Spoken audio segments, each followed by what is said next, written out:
India voice, आपकी सोच, आपकी आवाज। नमस्कार, आप देख रहे हैं इंडिया वॉइस। मैं हूं आपके साथ पुष्पेंद्र चौधरी। खबर झारखंड में आपका स्वागत है। बुलेटिन की शुरुआत करेंगे। खबर जमशेदपुर से है, जहां बड़ौदा घाट में नहाने गए 3 दोस्त पानी के बहाव में बह गए। वहीं गोताखोरों ने 2 दोस्तों के शवों को बरामद कर लिया है, जिसके बाद पुलिस ने दोनों शवों को पोस्टमार्टम के लिए भेज दिया। वहीं पुलिस अधिकारी ने जानकारी देते हुए बताया कि शनिवार को 3 दोस्त शुभम कुमार, शशांक और पार्थ कुमार बड़ौदा नदी घाट पर नहाने के लिए पहुंचे थे। गहरे पानी में जाने के कारण शुभम और शशांक डूब गए, जबकि पार्थ को स्थानीय लोगों की सतर्कता से समय रहते बचा लिया गया।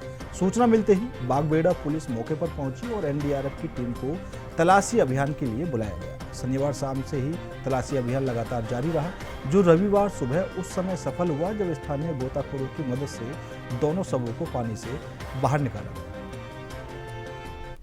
शहर से बाहर थी मैं, जैसे ही पहुंची मुझे जानकारी मिली कि बड़ौदा घाट पे कुछ बच्चों के डूबने की सूचना मिली। मैं जब यहाँ पर पहुंची तो पता चला कि आरबीएस कॉलेज के कुछ बच्चे यहाँ पर आए थे और उन लोग नहाने के लिए नदी में उतरे और नहाने के क्रम में ही तीनों बच्चे डूबने लगे। उसमें एक बच्चे को मछुआरा द्वारा बचा लिया गया, लेकिन 2 बच्चे का कोई ट्रेस नहीं लग पाया है।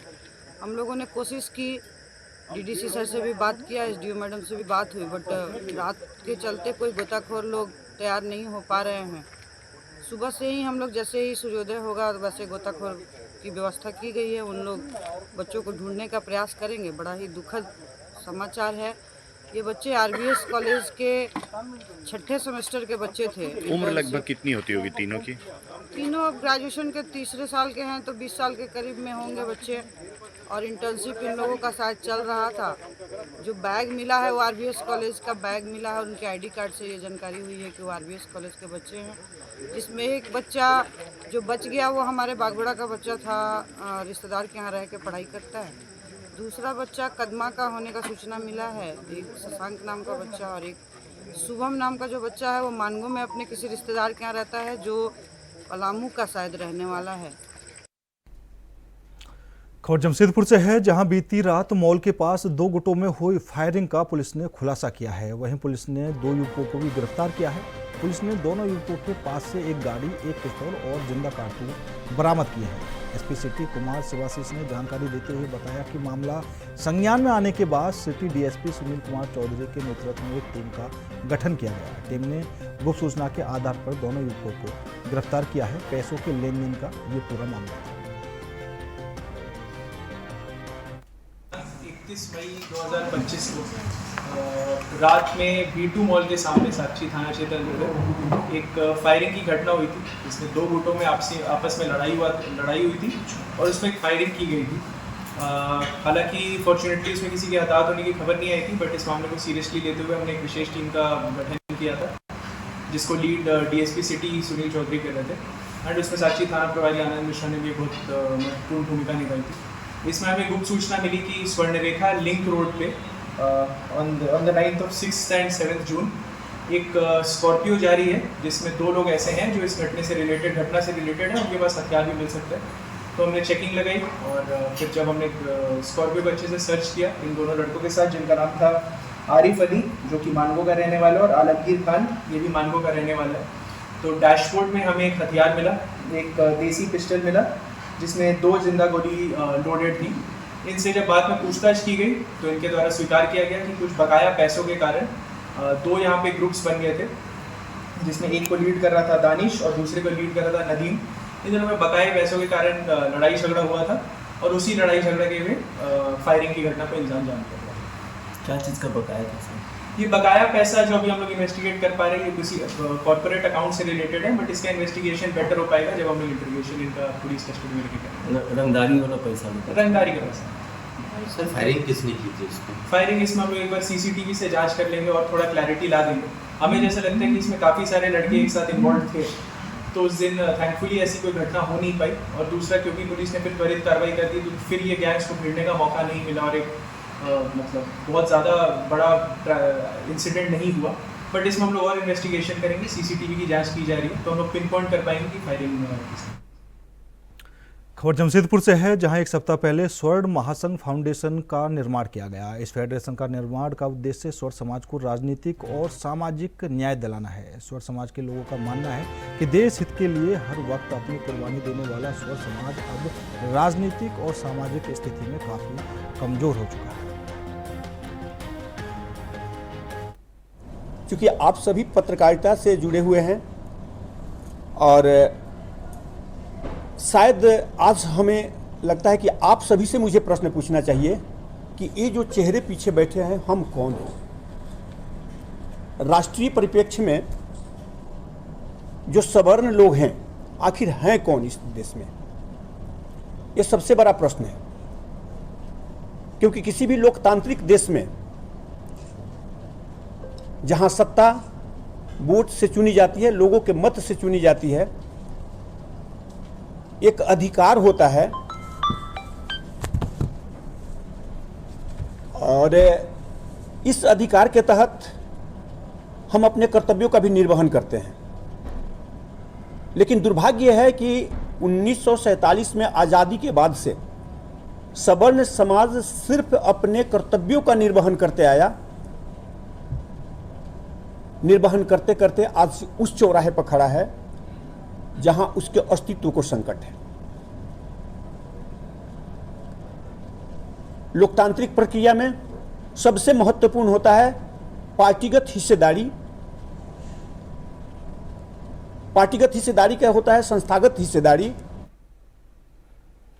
खबर गोड्डा से है, जहां आदिवासी लड़की के साथ दुष्कर्म का मामला सामने आया है। किशोरी बीते शनिवार की रात अपने रिश्तेदार के घर शादी समारोह में गई थी। वहां 8 युवकों ने किशोरी को अगवा कर एक कमरे में बंद कर दिया और किशोरी के साथ सामूहिक दुष्कर्म की घटना को अंजाम दिया। यह घटना 6 जून की रात की है, जहां परिजनों का कहना है कि लड़की शादी के कार्यक्रम में शामिल होने गई थी, जहां उस गांव के ही लड़कों ने उसको बंधक बना लिया। नाम है आपका? मेरा नाम है गंगाराम मुर्मू। घर कहाँ हुआ? बड़ा सिंदरी।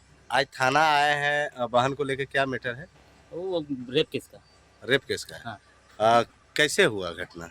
घटना यही हुआ कि मेरा बहन गया था जुलू में, जो शादी घर में। शादी घर? हाँ, मेरा फुआ के घर में। हाँ। तो जोलो? हाँ, जोलो। हाँ। तो वहाँ में तो कुछ लड़का ने तो उसको पेशाब करने के लिए गया। हाँ। तो उसने एकदम पूरा मुंह भी ढक लिया और उठा के ले गया। उठा के ले गया शादी घर से? हाँ। कितना लड़का था वो लोग? 9 लड़का। क्या किया है? रेप हुआ या छेड़खानी किया है? रेप हुआ। रेप हुआ है। तो और तब इसके विषय में क्या क्या कैसे पता चला? हमको पता चला कि यहाँ पर ऐसे हंगामा हो गया ना, तो लड़की भी 8 या 8:30 बजे बीच में वो भी गायब था। ठीक है, तो गायब हो गया तो हम पे फोन लगा रहे थे। अब बहन का नाम क्या है? सोनोती मुर्मू। और जो रेप किया वो लोग का नाम जानते हैं? उसका नाम तो हम आधा का जानते हैं, लेकिन आधा का तो वो बाहर में पढ़ता है ना। तो वो लोग आदिवासी है या दूसरा कास्ट है? नहीं, आदिवासी है। आदिवासी है। तो आवेदन थाना में पड़ गया? हाँ, पड़ गया। अभी बहन कहाँ है? अभी बहन अंदर में। अंदर, थाना के अंदर है। हाँ। अपना नाम क्या बताया? गंगाराम मुर्मू। घर? बड़ा सिंदरी। खबर गोड्डा से है, जहां रघुनाथपुर गांव में देर रात एक बड़ा हादसा होने से टल गया। शनिवार रात तकरीबन 12 बजे एक अनियंत्रित स्कॉर्पियो तेज रफ्तार से सड़क किनारे बने एक घर में जा घुसी। हादसे के वक्त घर के अंदर सभी सदस्य मौजूद थे, लेकिन गनीमत रहे कि किसी को किसी तरह की कोई चोट नहीं आई है। स्थानीय लोगों का कहना है कि स्कॉर्पियो बहुत तेज रफ्तार में थी और ड्राइवर ने अचानक नियंत्रण खो दिया, जिससे यह दुर्घटना हुई। घटना के बाद वाहन चालक मौके से फरार हो गए। तो ये गाड़ी लगभग मोटामोटी 11:30 बजे के लगभग में आवाज़ सुनाई दिया, पूरा एकदम भयंकर आवाज़। जैसे हम लोग सुने तो हम लोग दौड़ के उठे। हम लोग क्या हुआ है, क्या हुआ?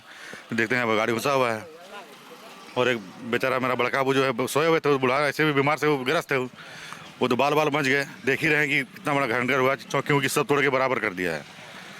अंदर का पिलर भी तोड़ा, अंदर का देख सकते हैं, गेट उट दीवार वाल सब तोड़ दिया। जिस प्रकार से गाड़ी घुसा, किस प्रकार अंदाजा लगा क्या होगा? ड्राइवर पिए होंगे या ड्राइवर जितना भी बराती था वो लोग सब पिया हुआ? टोटल बराती पिया हुआ था। वो बराती सब भी जो था, 1-2 चोट लगा हल्का फुल्का, वो लोग देखे वहाँ पे, वो लोग भी पूरा पिया हुआ था। मैंने फुल नशा में था, ड्राइवर भी फुल नशा में था। कहाँ का गाड़ी हो? गाड़ी के बारे में तो पता नहीं है। स्पीड गाड़ी की स्पीड जो है ना कम से कम 100 प्लस था, 100 प्लस। जबकि यहाँ पर इसमें भी लगा है, उसके बाद भी इतना भयंकर एक्सीडेंट हुआ है। कि यहाँ इतना स्पीड गाड़ी घुसने का क्या कारण हो सकता है? कुछ दारू? कारण देखिए, कारण यह है कि यहाँ ये मोड़ है और वो मोड़ के चलते यहाँ जो है ना, कितना बार हम लोग यहाँ ब्रेकर दे चुके हैं, तो ब्रेकर भी हम लोग हटवा दिया है। इसके ऊपर कोई एक्शन नहीं ले रहा है। ये बार ये चौथा घटना है, ये चौथा घटना है और यहाँ ब्रेकर बहुत जरूरी है, लेकिन यहाँ ब्रेकर देता ही नहीं है। लालू विचार केंद्र। बिहार के पूर्व मुख्यमंत्री लालू प्रसाद यादव का जन्मदिन 11 जून को आदित्यपुर ऑटो क्लस्टर सभागार में मनाएगा, जिसमें 78 पाउंड का केक काटकर कार्यकर्ता अपने सुप्रीमो का धूमधाम से जन्मदिन मनाएंगे। वैसे यह जानकारी प्रेस राजद के प्रदेश महासचिव सह लालू विचार केंद्र के संयोजक पुरेंद्र नारायण सिंह ने दी है। पुरेंद्र नारायण सिंह ने बताया कि कार्यक्रम में बतौर मुख्य अतिथि झारखंड सरकार के उद्योग, श्रम, नियोजन, प्रशिक्षण, कौशल विकास विभाग के मंत्री संजय प्रसाद यादव को आमंत्रित किया गया है। 11 जून को राजद सुप्रीमो, गरीबों, पिछड़ों, अक़लियतों, बेजुबानों के मसीहा माननीय श्री लालू प्रसाद यादव जी का 78वां जन्मदिन लालू विचार केंद्र झारखंड प्रदेश के तत्वावधान में आदित्यपुर ऑटो क्लस्टर सभागार में प्रातः 11 बजे से हजारों कार्यकर्ताओं की उपस्थिति में धूमधाम से मनाया जाएगा। कार्यक्रम के दौरान जहां उनके जन्मदिन पर 78 पाउंड का केक काटकर उन्हें जन्मदिन की शुभकामनाएं दी जाएगी। साथ ही साथ प्रख्यात भोजपुरी गायक श्री राजेश रसिक जी के मुखार बिंद से लालू जी के जीवनी पर आधारित गीतों की प्रस्तुति होगी। नाच गाने के जन्मदिन का कार्यक्रम है तो खुशी से मनाना है, सेलिब्रेट करना है, तो नाच गाना भी होगा। साथ ही साथ लालू जी के जीवनी पर आधारित प्रश्नोत्तर प्रतियोगिता होगा और उसमें जो सफल प्रतिभागी होंगे उनको पुरस्कृत भी किया जाएगा। कार्यक्रम में मुख्य अतिथि के तौर पर झारखंड सरकार के उद्योग, श्रम, नियोजन, प्रशिक्षण, कौशल विकास मंत्री झारखंड सरकार श्री संजय प्रसाद यादव जी को आमंत्रित किया गया है। कार्यक्रम के दौरान लालू जी के जीवनी पर आधारित प्रश्नोत्तर प्रतियोगिता का भी आयोजन होगा। साथ ही साथ ऐसे लोग जो लालू जी के का जो थीम है, नीति सिद्धांत और जो कार्यक्रम है उसको जन जन तक पहुंचाने का काम वर्ष भर करते रहते हैं, ऐसे 5 लोगों को भी हम लोग सम्मानित करेंगे। खबर रांची से है, जहां पुलिस ने अपराध की योजना बना रहे 2 अपराधियों को गिरफ्तार किया है। उनके पास से 3 पिस्तौल और जिंदा कारतूस भी बरामद किए गए हैं। जिले के डीआईजी चंदन कुमार सिन्हा ने बताया कि डीएसपी कोतवाली प्रकाश सूर्य को गुप्त सूचना मिली थी कि सुखदेव नगर थाना इलाके के पहाड़ी मंदिर के आसपास हथियार की खरीद बिक्री के लिए अपराधी घूम रहे हैं। इसके खिलाफ कोतवाली डीएसपी के नेतृत्व में सुखदेव नगर थाना प्रभारी मनोज कुमार और पुलिसकर्मियों की टीम का गठन किया गया और छापेमारी करके इन अपराधियों को गिरफ्तार किया गया। डीएसपी कोतवाली को सूचना मिली थी कि एक आदमी है जो हथियार और गोली खरीदने बेचने की बात कर रहा है। पहाड़ी मंदिर के आसपास कुछ डिलीवरी होनी है। इसके बेसिस पर डीएसपी कोतवाली के नेतृत्व में सुखदेव नगर थाना प्रभारी और पूरी टीम ने रेड किया और रेड करने पर जो है 3 वेपन मिला है और 2 व्यक्ति गिरफ्तार हुआ है। एक का नाम है अनिल गाड़ी, दूसरे का नाम है काश्मीर था। ये दोनों होंगे जयपुर कांके थाना क्षेत्र के रहने वाले हैं। हथियार रखने का कोई स्पष्ट कारण नहीं बता रहे हैं, लेकिन कुछ जमीन के व्यवसाय से भी लोग जुड़ा हुआ है और कुछ गोली भी परचेज करने का लोग प्रयास कर रहे थे। तो आगे इन लोगों से इंट्रोगेशन जारी है और जिससे इन लोगों ने हथियार लिया है वो अभी फरार है। पुलिस उसके लिए छापेमारी करेगी। सर, ये हथियार देसी कटवेड है, लेकिन पिस्टल है, मैगजीन है, सारा प्रॉपर वर्किंग है। तो हथियार सोफिस्टिकेटेड ही है, कन्फर्मेड है। अखिल भारतीय कांग्रेस कमेटी के स्थायी आमंत्रित सदस्य और झारखंड प्रभारी के राजू शनिवार को रांची पहुंचे। वह 6 दिनों तक राज्य के विभिन्न जिलों का दौरा करेंगे। इस दौरान पार्टी के संगठनात्मक ढांचे को मजबूत करने के लिए कई अहम बैठकों और कार्यक्रमों में भाग लेंगे। प्रदेश कांग्रेस के मीडिया प्रभारी राकेश सिन्हा ने बताया कि प्रभारी के राजू और प्रदेश अध्यक्ष केशव महतो कमलेश 8 जून से कई जिलों में पार्टी कार्यक्रमों में शिरकत करेंगे।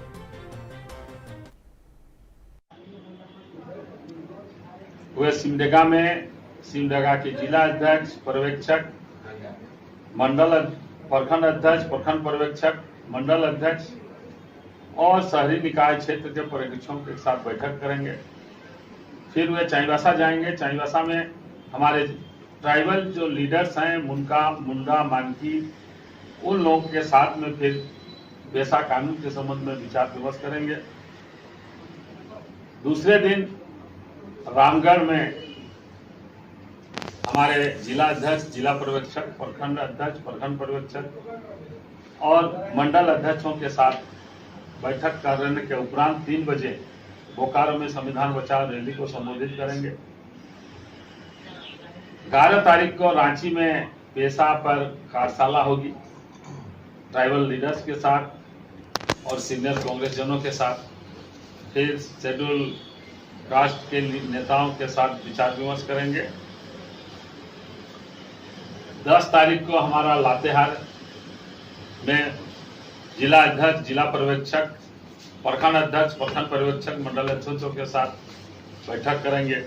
उसके बाद चतरा में 3 बजे संविधान बचाओ रैली को संबोधित करेंगे और 12 तारीख को लोहरदगा गुमला में कांग्रेस जनों के साथ संवाद करने के उपरांत फिर वे इस चरण का मतलब कार्यक्रम समाप्त हो। खबर जमशेदपुर से है, जहां क्वियर सर्कल की ओर से 1 दिवसीय ट्रांसजेंडर को लेकर कानूनी साक्षरता कार्यशाला का आयोजन किया गया, जिसमें झारखंड के ट्रांसजेंडर और LGBTQIA+ समुदाय को उनके कानूनी अधिकारों और न्याय तक पहुंचाने के लिए उपस्थित लोगों को जागरूक किया गया। वहीं इस कार्यशाला में NALSA निर्णय धारा 377 की असंवैधानिकता, बुद्धदेव निर्णय और भारतीय न्याय संहिता से संबंधित प्रावधानों पर चर्चा की। और मैं रांची से हूँ। आज यहाँ पे हम लोग भारतीय न्याय संहिता के ऊपर में बात करने के लिए आए हैं, क्योंकि अभी बहुत सारा जो कानून है उसमें बहुत तरह के फेर बदलाव हुए हैं। तो जो कि ट्रांस समुदाय, जो कि मतलब जिसमें कि ट्रांस महिला है, ट्रांस पुरुष है, उन तक वो चीज़ पहुँच नहीं पाती है। तो इस सेमिनार के माध्यम से वो सारी चीज़ें जो है उन तक पहुँचेगी। सौविक है और मैं जमशेदपुर क्वेयर सर्कल और पीपल फॉर चेंज का संस्थापक हूँ। आज का जो प्रोग्राम है ये प्राइड मंथ चल रहा है, ये तो सबको पता है कि प्राइड मंथ चल रहा है, जिसमें कि LGBT की जो समुदाय है उसको सेलिब्रेट करने का ये महीना है। ये पूरे देश में, पूरे विश्व में चलता है। तो इसी सिलसिले में जमशेदपुर क्वेयर सर्कल, जो कि बहुत सालों से ये जो हाशिए पे ये जो कम्युनिटी है जिसको हाशिए पे रखा गया है उसके साथ काम कर रही है, उसके अधिकारों के लिए काम कर रही है। तो आज का जो प्रोग्राम है ये हम लोग इसको एक लीगल लिटरेसी वर्कशॉप का नाम दिए हैं। इसमें हमारे साथ बाहर से कुछ रिसोर्स पर्सन आए हुए हैं, जमशेदपुर के भी कुछ रिसोर्स पर्सन हमारे साथ, कुछ लोग हैं हमारे साथी हैं, ट्रांसजेंडर साथी हैं और LGBT की जो समुदाय है उसके साथी रहेंगे। उनके बारे में, उनके अधिकारों के बारे में हम उनको जानकारी देंगे। खबर रांची से है, जहां अनुसूचित जाति समन्वय समिति ने एक प्रेस वार्ता का आयोजन किया। प्रेस वार्ता के माध्यम से समन्वय समिति के सदस्यों ने झारखंड सरकार के मंत्री राधाकृष्ण किशोर के द्वारा सरकार को अनुसूचित जाति की समस्याओं से अवगत कराने के लिए पत्र लिखा और धन्यवाद ज्ञापन भी दिया। साथ ही झारखंड सरकार से अनुसूचित जाति की समस्याओं को जल्द से जल्द समाधान करने की मांग की। वहीं अनुसूचित जाति समन्वय समिति के लोगों ने सरकार से जल्द अनुसूचित जाति आयोग का गठन करने की मांग की।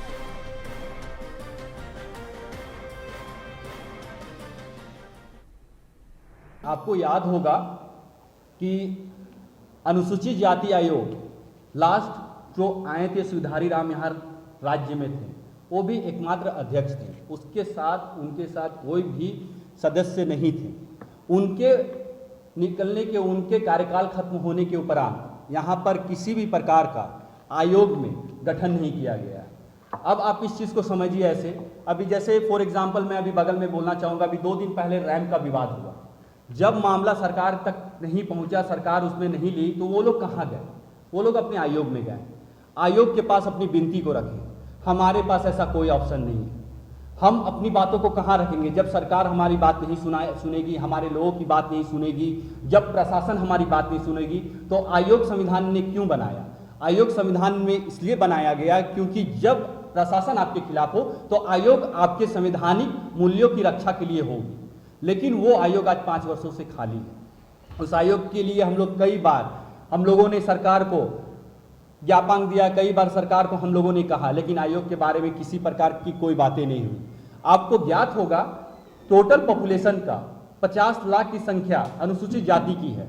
उस 50 लाख की संख्या में हमारे जो 3.5 करोड़ की संख्या के 50 लाख में 81 विधायक में 9 विधायक अनुसूचित जाति के हैं, लेकिन वो 9 विधायक में एकमात्र विधायक हैं जो वित्त मंत्री है, सेकंड लेवल के मंत्री है, उन्होंने बात रखी। हम लोग उनकी प्रशंसा करते हैं और उनको हम लोग धन्यवाद देते हैं कि हमारी जो वर्षों से लंबित मांगे थी, एकमात्र मंत्री ने उस मांग को हमारे मीडिया के बीच में लाए, पत्र के माध्यम से मुख्यमंत्री को दिए। लेकिन उसके अलावा जितने भी 8 विधायक हैं, उन्होंने ना उनका समर्थन किया, ना उन्होंने उसमें कोई प्रतिक्रिया की। ये कहीं ना कहीं संवेदनहीनता की पराकाष्ठा पार हो चुकी है। क्या 50 लाख की प्रतिनिधित्व करने वाले 9 विधायक और जो अनुसूचित जाति के रिजर्व सीट से ही जीत के आए हैं, उसमें एक ही विधायक ने कहा, बाकी क्या पूरे झारखंड में कोई लीडर्स नहीं है जो इस बारे में प्रतिक्रिया करे? फिलहाल मेरे साथ इस बुलेटिन में इतना ही। बाकी देश और दुनिया की तमाम खबरों के लिए देखते रहिए इंडिया वॉइस।